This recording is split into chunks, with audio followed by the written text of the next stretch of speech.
हम भारत के पूर्व सैनिक नई प्रेरणा लाए हैं, देश की रक्षा करते थे अब इसे सजाने आए हैं।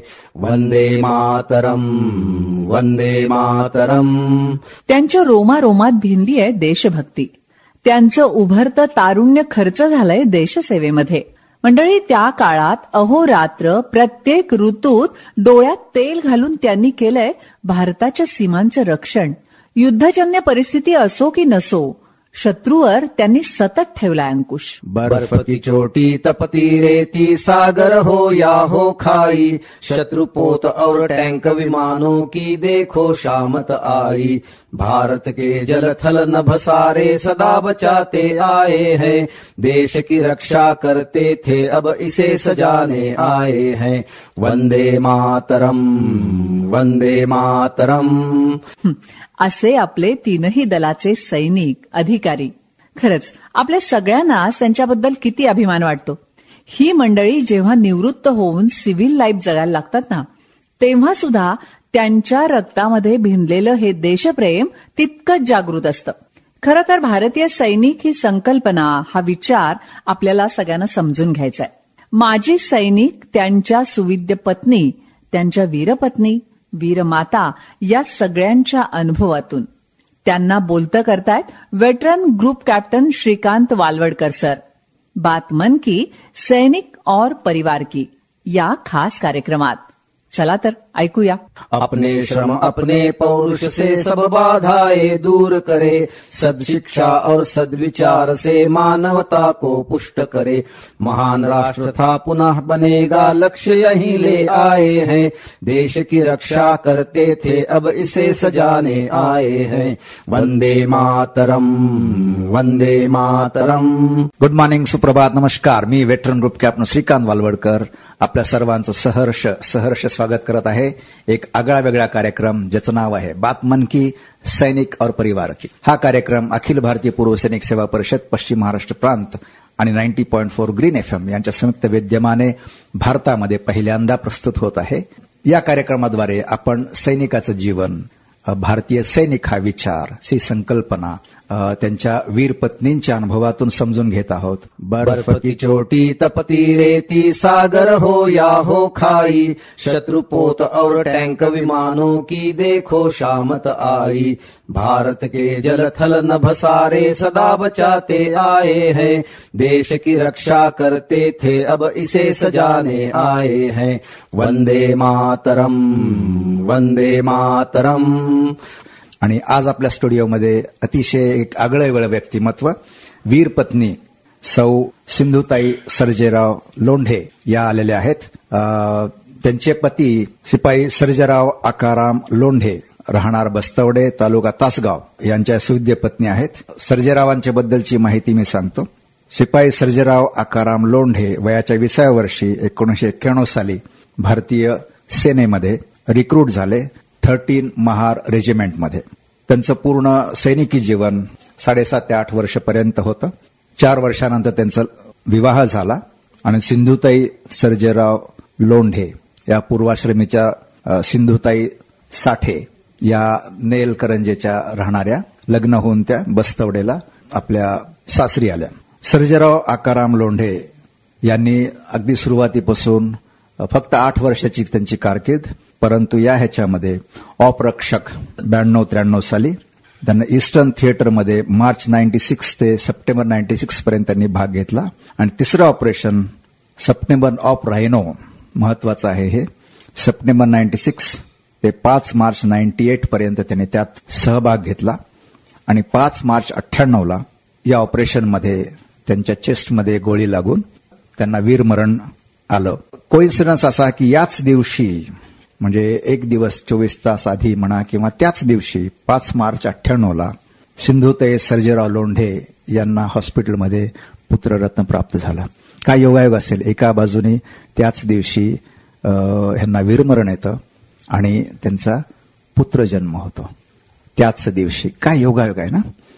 तर अशा आमच्या वीरपत्नी सौ सिंधुताई सर्जेराव लोंढे, मॅडम मी तुमचं स्वागत करतो स्टुडिओमध्ये. तुमच्या अनुभवातून आम्हाला समजून घ्यायचं आहे भारतीय सैनिक, भारतीय वीरपत्नी यांचं आयुष्य कसं असतं, ते लग्नापूर्वीचं आयुष्य, लग्नानंतरचं आयुष्य, ह्याच्याबद्दल थोडंसं शिक्षण, तुमचं फॅमिली बॅकग्राऊंड ह्याच्याबद्दल सांगाल? माझं लग्न 10वी झाल्यानंतर 1 वर्षानंतर झालं. म्हणजे त्यावेळेला शिवण क्लास वगैरे केला. माझ्या घरच्यांची काही इच्छा नव्हती आर्मीवाल्याला द्यायची, मग तरी म्हणजे आर्मीवाल्याची यायची शक्यतो जास्त. ओके. माझं काही नाही, आई वडिलांच्या पुढे काय आपण जायचं नाही. मग हे स्थळ आल्यानंतर सगळं हो झालं, म्हणजे बस्तोड्याची. मग मला देखील काय म्हणजे आर्मीवाला नवरा म्हणल्यानंतर खूप छान वाटलं. म्हणजे आर्मीवाल्या म्हणजे पहिले काय एवढं माहित नव्हतं ना, बाहेर कुठं जायचं यायचं. लगेच 1 महिन्यातच लग्न झालं, साखरपुडा झाला, 1 महिन्याने लग्न झालं. बर. त्यावेळी वय तुमचं 20-19. ओके. 10वी झालं, 1 वर्ष तुम्ही ट्रेनिंग ह्याचा केला, क्लास केला आणि लग्न झालं. 19 नंतर मग 19/5/95 मध्ये लग्न झालं. ओके. तुमचं कोणी फॅमिली मधलं माहेरचं कोणी आर्मीमध्ये वगैरे होतं? नाही, तिकडेच मुंबईला सगळे आहेत आई वडिलांच्याकडची. बर. म्हणजे असे चांगले चांगले जॉबला होते आणि इकडचे लोक सर्व शेतकरी. माझे मिस्टर तेवढे आर्मीमध्ये होते. लग्न झाल्यानंतर किती दुसऱ्या दिवशीच माझे मिस्टर आर्मीमध्ये गेले. हो. पोस्टिंग म्हणजे सुट्टी नव्हती? नाही, लग्न झालं आणि 8 दिवसाची काही सुट्टीमध्ये लग्नाला आलेले. बर. नंतर 15 दिवसानंतर आले ते परत सुट्टी घेऊन आले. सुट्टीवर आले. बर. म्हणजे नवऱ्या सांगते कसं राहायचं, कुठं जायचं, कुठं सासर आहे हेच माहेर बी समजलं आणि सर्वस्व काय असेल ते. बरोबर. की नवरा तिकडे आपण इकडे, म्हणजे खूप गोष्टीच वाईट वाटायचं, पण त्याला काही नाविलाज होता. बरोबर. इथे घरी कोण कोण होता?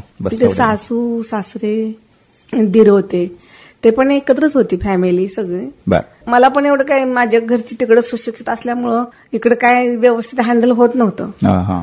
तरी सुद्धा म्हणजे तसंच ऍडजस्ट करून घेतलं त्यांच्यासोबत. माहेरी तुमच्याला भाऊ बहीण?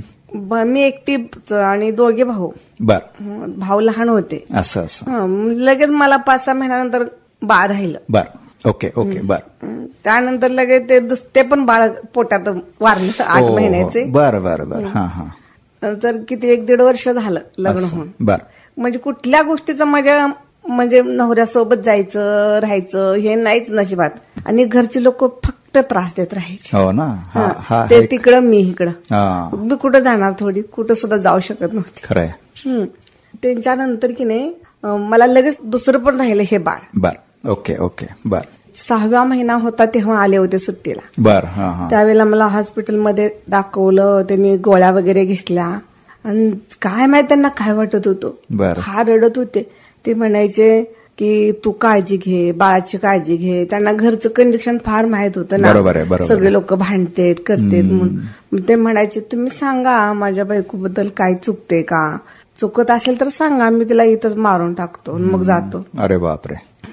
यांनी मग मला म्हटले तू डिलिव्हरी माहेरी जा. बर. मग घरातल्या लोकांना सांगितलं. ते भांडतच त्या लोकांनी मला घालवले त्यावेळेला पण. बर. नंतर सपोर्ट काहीच नाही सासरकडून, काहीच नाही.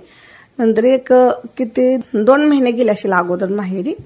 डिलिव्हरीसाठी गेली. बरोबर आहे. हॉस्पिटलला नेली. नेलकरंजीतून विठाला. जवळचं गाव विठा काय. अच्छा. आणि ट्रीटमेंट चालू होती मला तासगावची पहिली. ओके. हो. म्हणजे मला तिकडे जवळच गाव पडलं म्हणून नेलं त्यांनी. माझं पण कंडिशन काय बरोबर नव्हतं. माझं पण गर्भाचं पाणी वगैरे संपलेलं, बाळ कोरडं पडलेलं. डॉक्टरनी सांगितलं की तुम्हाला बाळ पाहिजे काय पाहिजे. अरे बाप. मग घरच्या लोकांचा त्रास असल्यामुळं आई म्हणली माझी आम्हाला बाळ पाहिजे. म्हणजे ते लोक बोलते ना आमच्या बाळाला मारलं ह्याने लेक वाचवलं. अरे बापरे, कठीण आहे. मग असं त्यांनी मग त्यावेळेला मग डॉक्टरने म्हणजे तसं व्यवस्थित केलं डिलिव्हरी. सिझर झालं माझं मिस्टर तिकडे म्हणजे वारले आसाममध्ये, काही आम्हाला माहित नाही. अरे बापरे. माझ्या आईला पण नाही मला पण नाही. पहाटे फक्त माझ्या आईला काही स्वप्न वगैरे पडायला लागलेलं हे असं तसं भास सगळे होत होते तिला. आणि टीव्हीवरती पण बातम्या आलेली. परंतु तिचं काही लक्ष नव्हतं माझ्या ह्याच्यामध्ये. बरोबर, बिझी तुमच्या. आणि मग इकडे यांनी वारले कधी पहाटे माहित नाही. टायमिंग काय माहित नाही आम्हा लोकांना, अजून पण माहित नाही. बरोबर. त्यांनी तिकडे आर्मीमध्ये वारले. ओके. आणि मुलगा इकडे जन्माला आला, सिझर झालेलं. त्यानंतर त्यांना घरच्या लोकांना त्यांच्या समजलं. ओके. माझे सासरे वगैरे चुलत सासरे हॉस्पिटलला येत होती आणि वारले समजल्यामुळं एवढी लोक गावातली यायची की बस बघायला. कोणत्याच पेशंटला एवढी लोक येत नव्हती पाहायला. बरोबर आहे की. यायची, वाकून बघायची, जायची, यायची. मला काय वाटायचं माझा भाऊ जरा राजकारणात जातोय, लहानच होता हो तो पण, 18 वर्षाच्या आतलाच, तर त्याला फिरायची लई आदत होती. त्यामुळे ते लोक यायची. मला वाटलं मंत्री वगैरे असे काही येतात राजकारणातले लोक. बरोबर आहे.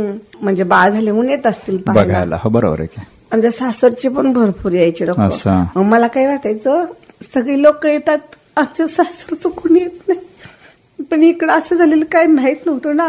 बरोबर आहे. त्यांनी किती 4-5 दिवस झाले मला सिझर होऊन. बरं. 5व्या दिवशी नंतर डॉक्टरने माझे अर्धे टाके तोडले. नंतर मला इकडे नेली आत्तींच्या घरी.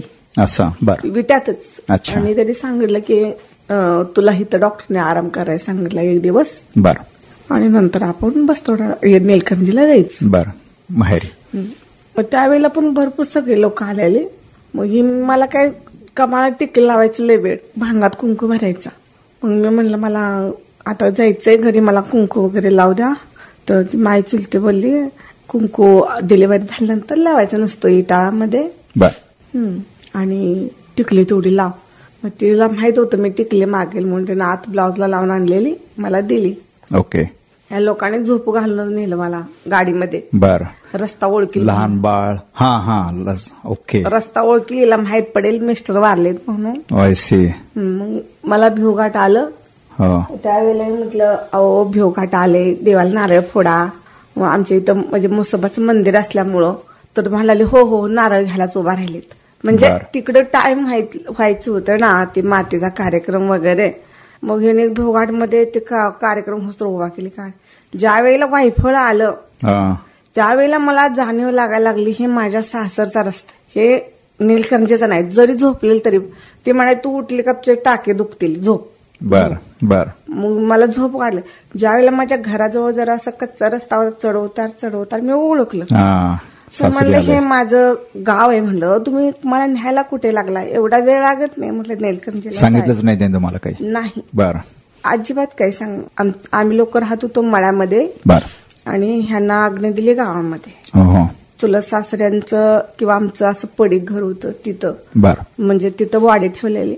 मग ह्याने नंतर तिथून गेल्यानंतर अचानकच असं मला खुर्चीवर फोटो दिसला. अरे बाप. भरपूर लोक आले त्यावेळेला गावामध्ये. पण त्या लोकांनी मी दिसल्याबरोबर त्यांनी काहीतरी झाकलं लगेच फोटोवरती. दिसू नये म्हणून, लक्षात येऊ नये म्हणून. मला सगळे लोक दिसावे म्हणले काय झाले, म्हणजे नक्की मला कळू द्या काय झाले सांगा, कोणाला लागले. मला सांगलं सासूचा पाय मोडला. बर.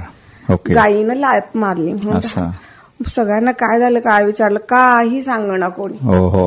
म्हणलं मला तुम्ही सगळे घरातले दिसताय, सासू सासऱ्यांना सगळ्यांना विचारलं, दिरांना विचारलं.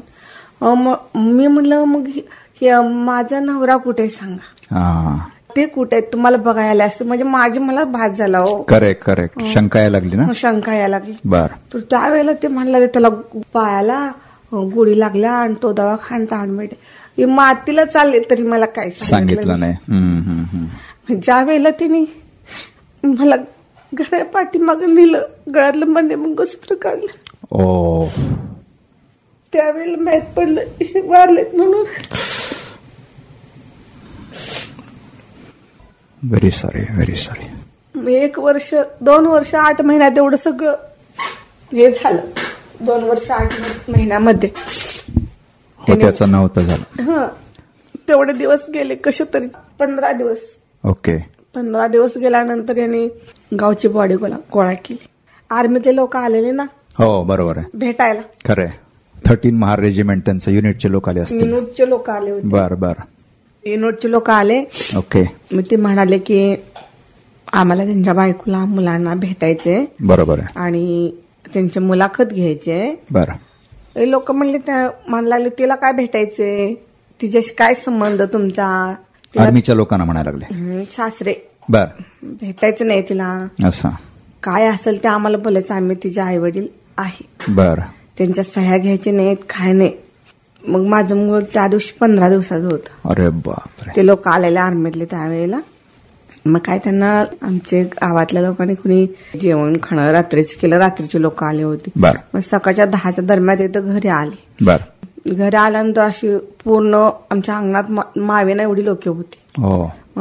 मला काही समजलंच नाही. काय समजलं काहीच माहित नसतं. काहीच माहित नाही. मग त्यावेळेला आम्हाला एवढं काही नॉलेज पण नाही कशात काय होते. आणि आई वडिलांना तर येऊच दिले नाही माझ्या. अरे बापरे. भाऊ होते लहान. मग ते लोकांना बोलायची ही जे सह्या वगैरे घ्यायच्या नाहीत. अरे बापरे. असं कसं चालणार. ते आर्मीचे रूल्स आहेत काही. ते म्हणले आमचं काम आहे आणि त्यांच्यासाठी आम्हाला पाठवले. बरोबर. आणि आम्हाला आमची ड्युटी आम्हाला केली पाहिजे. करेक्ट अगदी बरोबर. मग ते इथून असे पळत बाहेरपर्यंत जायचे सासरे. शिव्या द्यायचे. मला शिव्या द्यायचे. एवढ्या लोकांमध्ये नाही तिची घ्यायची सही. आणि ही जी काय गॅरंटी राहिल्याची ही राहणार नाही. आमच्या बरोबर नाही राहणार. ही तर राहणारच नाही. अच्छा. त्यांच्या मनात म्हणजे जसं वारले हे तसं त्यांच्या मनात एकच म्हणजे की हे राहणार नाही. मुलाला टाकून जाईल असं होईल. आणि माझ्या आई वडिलांना पण म्हणजे ते टोमणं मारायचे की हे लग्न करून जाईल, पैसा बी जायला ना आभरो बी जायला अशी बोलायची. काय किती विचित्र मनस्थिती नाही लय. मग त्या लोकांनी विचारलं असं साईडला घेऊन, तुम्ही इकडे म्हणले ताई साईडला बसा. करेक्ट. तुम्हाला काय त्रास कोणाचा. आता मी काय त्रास सांगणार. खरंय. म्हणजे आता डिलिव्हरी झाली. बरोबर आहे. आता तर उठले. आता तर हे वारले 10-15 दिवस झाले. मला ह्यांचा पुढचा काय पुढे त्रास करणार आहे माहित पडणार आहे थोडी. काहीच कसं कळणार. मी गप्पच बसले ना, काही बोलू शकले नाही. म्हणलं तुम्हाला काय त्रास. म्हणलं काय नाही. म्हणले तुम्हाला कुठे राहायचं, तुम्ही कुठे राहणार. मी सांगितलं म्हटलं जिथं माझ्या मिस्टरांची डेड बॉडी झाली तिकडून आणले, ज्या गावात त्यांना म्हणजे आग्ने दिले तिथंच म्हटलं माझी सुद्धा जाणार. मला वागणी माझी पण तिथंच होईल. मला कुठं जायचं नाही, मला लग्न करायचं नाही, मला काय नाही. बरोबर. मला ह्याच गावात राहायचंय. फक्त म्हटलं माझा मुलगा 18 वर्षाचा होईपर्यंत मी काही दिवस इकडे राहीन, सासरी काही दिवस माहेरी. बरोबर आहे. एवढं फक्त बोलली नसतं. ओके. म्हणजे त्यावेळेला मला काही बोलावं काही सुचतच नव्हतं ना. अंकणाचा कोणाच सपोर्ट पण नाही मला. बरोबर आहे. म्हणजे आमच्या नातेवाईकच नव्हतं ना. लग्न परके होते, म्हणजे लांबचे पाहुणे होते. तिथून एवढा पण त्यांना काही नाही बरं वाटलं. हे मुलाखतीत पण त्यांना काही नाही. मग त्या मुलग्याच्या हाताचे पंजे वगैरे घेतले. ओके. आणि ते लोक गेली. किती त्रासदायक ना सगळं. ते त्रास करायला असेल ते माझ्या जीवाला माहित आहे. खरंय. सगळ्या गोष्टी मी उघड करू शकत नाही. नाही खरंय. मग त्यांनी मला इथं ऑफिसला घेऊन आले. बसलो असं साहेब बसले होते, मी असे समोर बसले. आणि आमच्या दिरांना बोलवत होत्या. ते काही ना ते जरा भेतरे होते हो, मोठे दीर. मग ते सासऱ्याने सांगितलं होतं आत जायचं आणि जे तक्रार सांगायची आणि काय ते मला सांगायला यायचं घरी. ते आले नव्हते सोबत. मग त्यांना बोला म्हणता दीर का आले नाहीत. मग मला साहेबांनी विचारलं असं तसं काय का. मी जेवढं काही घडलं गावामध्ये ते सगळं सांगितलं. Very good. मग ते म्हटलं मला त्यांनी नाही मला पेन्शन भेटली चालेल, मला पैसे नाही भेटलं तर चालेल, मी त्याच गावात राहणार म्हटलं. नवऱ्याला शब्द दिलेला आहे तो पाळणार मी. जिथं माझे पती हे आहे तिथं मी राहणार. किती मोठे विचार ताई तुमचे, किती मोठे विचार. आणि हे ना हे एक नवीन अँगल आपण देत आहोत की 3 वर्ष लग्न झालेले, 3 वर्षाच, आणि 2 चाकाचा रथ, 1 चाक निखळून पडतं. त्याच दिवशी मुलाचा जन्म होतो आणि मग खरी परीक्षा सुरू होते आमच्या वीर पत्नीची. खरी परीक्षा फार परीक्षा भयानक. मला समजतं ताई. आणि हे होतंय. आणि या कार्यक्रमाचा हाच उद्दिष्ट आहे की हे आलं पाहिजे लोकांच्या समोर की आपले म्हणणारे लोक देखील कसे वागतात. पैसा आणि त्रास ह्याचं कसं लिंक लागली जाते हे समजलं पाहिजे. तुमच्या फायटिंग स्पिरिटला तुम्ही जेवढं स्ट्रॉंग आहात, मुलाला मोठं केलं, मुलाचं नाव भारत ठेवलं तुम्ही. ते मिस्टरांचं पत्र आलेलं. उद्या म्हणजे 5 तारखेला त्यांनी वारणार, तर त्यांचं 4 तारखेला लेटर आलतं. मुलगा झाला तर भारत नाव ठेव, मुलगी झाली तर भारतीय नाव ठेव. क्या बात. आणि मला मुलगाच होणार म्हणून त्यांनी डान्स करत होते तिथे आर्मीमध्ये. त्यांचे मित्र आम्हाला सांगत. हो, तेच मी म्हणलं ना की ते आयुष्य निराळ. आणि जिथं त्यांची पोस्टिंग होती, मी सगळ्या श्रोत्यांना सांगू इच्छितो, असे काही काही स्टेशन्स आहे ज्या ठिकाणी तुम्ही फॅमिली नेऊ शकत नाही, नॉन फॅमिली स्टेशन असते. तिथं एक तर डिस्टर्ब एरिया असतो, तुम्ही रात्रंदिवस ऑपरेशनमध्ये बिझी असता, तिथं फॅमिली नेता येत नाहीये. अशा आसाम किंवा ते पुढच्या अरुणाचल प्रदेश त्या एरियांमध्ये फॅमिली मागे ठेवावी लागते, किंवा तुम्ही सिलेक्ट करू शकता की माझी फॅमिली इथं राहील. तर आमच्या बंधू सर्जेरावाने सिलेक्ट केलं की ही माझ्या आता फॅमिली वेवर आहे. त्यांच्या आई वडिलांसाठी मला म्हणजे त्यांनी कुठेतरी शिफ्ट केलं असतं असं, पण त्यांच्या आई वडिलांसाठी त्यांनी मला तिथे ठेवलेलं. तेच ना, म्हणजे ओके, मी भारत मातेची सेवा करतो, तू माझ्या मातेची सेवा कर. मी म्हणायचे माझ्या आई वडिलांना इथं तुला सांभाळायला ठेवतोय, मी तुला संघ घेऊन जाऊ शकणार नाही असे म्हणायचे. Very good. आपण आता इथे छोटासा ब्रेक घेऊया. 90.4 ग्रीन FM, सुनो ग्रीन राहो एव्हरग्रीन.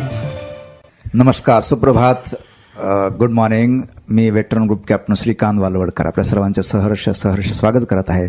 आज एका निराळ्या अँगलनी, निराळ्या पद्धतीनं आपण एक सैनिकाचं आयुष्य, वीरपत्नीचं आयुष्य पाहत आहोत. अतिशय निराळं आयुष्य आहे. 3 वर्षाच्या लग्नाच्या नंतर एक चाक निखळून पडतं. ते कुठे निखळून पडतं? आसाममध्ये. आणि इथंच त्याच दिवशी मुलगा जन्मतो. आई आणि मुलाला कळत पण नाही की आपले वडील किंवा पती ह्यांना वीरमरण आलेलं आहे. किती भयानक परिस्थिती. आणि त्यानंतरचं आयुष्य किती चॅलेंजिंग असेल ते. प्रत्येक भारतीयाची आपली जबाबदारी आहे की प्रत्येक वीरपत्नीला, त्यांच्या मुलांची आपण काळजी घ्यायला पाहिजे. कारण हे असे अनुभव ठीक नाही वाटत की सैनिकाच्या वीरपत्नीला आपण असं वागवतो. हे एक मोठा अनुभव आहे, एक मोठं शिक्षण आहे, आपल्या सर्वांसाठीच आहे. ताई, मला आत्ता तुमच्या प्रवासाबद्दलचं सांगा. म्हणजे आता सध्या तुम्ही एकट्या राहता तिथे, तुम्हाला घर आहे, गव्हर्नमेंट ऑफ इंडिया तर्फे तुम्हाला पेन्शन फक्त भेटते. आणि परंतु मान भरपूर मिळतो. म्हणजे प्रत्येक कलेक्टर ऑफिसमध्ये म्हणा किंवा म्हणजे तुम्ही जेव्हा त्यांना कळतं की हे वीरपत्नी आलेले आहेत, तर तेवढा सत्कार किंवा मान त्यांनी ठेवायलाच पाहिजे. ही प्रत्येक पिढीची जबाबदारी आहे. कारण सर्जेराव आमचे बंधू आहेत, ते तिथे गेले याच कारणासाठी की देश चांगला राहायला पाहिजे. देश स्वतंत्र आहे, ते स्वातंत्र्य आपण ठेवलं पाहिजे. तर आत्ता तुम्ही जो प्रवास चाललाय तुमच्या मुलाबद्दल किंवा आत्ता तुमचं जे आयुष्य चाललेलं आहे त्याबद्दल काय सांगाल?